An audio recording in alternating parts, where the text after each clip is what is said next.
La revue de presse d'Europe 1, Olivier Delagarde, c'est une histoire dont on pourrait faire un film que l'on lit dans les journaux ce matin, Olivier. Et d'ailleurs, il a été fait en 2010, The Social Network de David Fincher, l'histoire de la naissance d'une invention qui a transformé nos vies et qui a tout juste 20 ans aujourd'hui. C'est le Figaro qui a la bonne idée de consacrer 2 pleines pages à cet anniversaire et à l'histoire de Facebook, puisque c'est de cela dont il s'agit. Créé par un étudiant de 19 ans dans sa chambre sur le campus d'Harvard, l'idée de Mark Zuckerberg au départ était de faire un simple annuaire universitaire en ligne. 20 ans plus tard, Meta est devenu un véritable empire qui fédère 4 milliards d'individus, pour le meilleur, mais aussi pour le pire. Parce que si Facebook nous a rapprochés, il a aussi tué nos vies privées, explique Caroline Salé. Poster ses photos de vacances, envoyer des clichés du restaurant où l'on dîne, partager une indignation. Cette invitation au grand déballage semblait bien anodine au départ, écrit-elle. Mais les utilisateurs n'ont pas seulement offert gratuitement leurs données personnelles à Facebook. En dopant l'ego de la multitude à coups de cœur, de pouces en l'air, de likes, le réseau social a stimulé artificiellement l'envie de se montrer. Il a fait prospérer une civilisation de l'impudeur où il faut être visible et validé pour exister. Alors l'autre méthode pour être visible en ce moment, c'est d'être sur un barrage d'agriculteurs. Elle s'appelle Coralie, elle a 30 ans, elle est céréalière.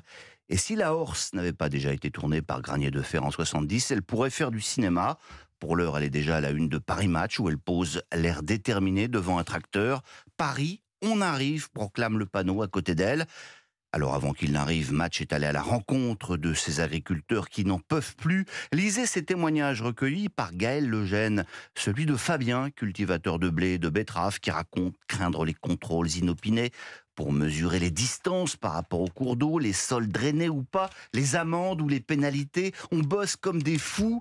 Et puis, il y a ces contrôleurs de l'Office français de la biodiversité qui débarquent comme si on était des hors-la-loi. De toute façon, la crise arrive à un tournant, signalent les Échos en titre. C'est le jour clé pour trouver une solution.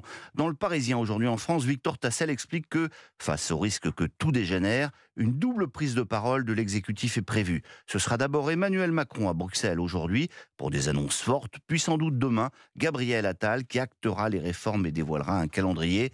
Bref, cela pourrait peut-être se détendre. Enfin, si avec Arnaud Rousseau, ils cessent leur petite querelle d'ego. C'est Cécile Cornudet des Échos qui raconte le combat de coq entre le patron de la FNSEA et le Premier ministre. Arnaud Rousseau a très mal vécu le fait que Gabriel Attal s'affiche ostensiblement avec Jérôme Bail, leader du mouvement en Haute-Garonne.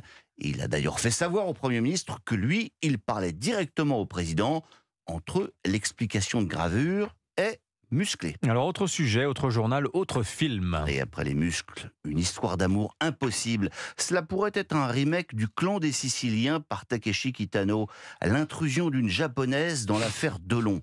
Et ce n'est pas dans Paris Match, mais dans Le Point que vous lirez la suite du feuilleton de Rocco et ses enfants. Oh, joli. L'hebdomadaire a rencontré longuement Hiromi Rollin et consacre pas moins de 12 pages à nous convaincre que celle présentée par le clan Delon comme sa dame de compagnie était en fait sa compagne, tout simplement, et qu'elle a été chassée sans ménagement. Elle raconte à Bernard Pasquito, avec force photo, ses longues années d'amour en secret, cette mélodie en sous-sol qui n'avait pas vocation à être filmée en plein soleil. Mais on va terminer par une farce ce matin, digne de Marco Ferreri.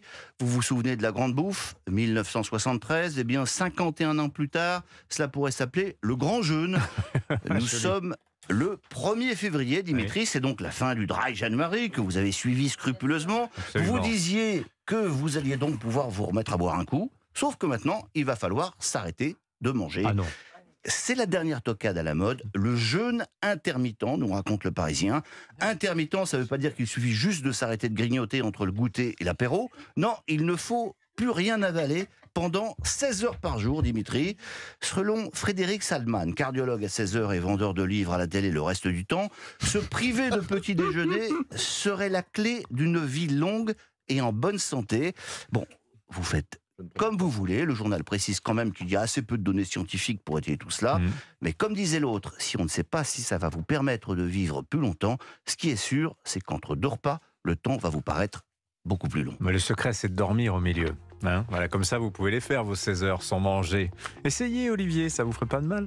Merci. Qui est Plaisir. perfide, Le tacle par derrière. Je vous ai vu sur des skis, vous êtes, on voit le sportif. Je retire, c'était une petite pique gratuite. Merci beaucoup. Vous en faites pas, moi je m'en Oui. souviendrai. Oui. La revue de presse d'Olivier de Lagarde tous les matins sur Europe 1.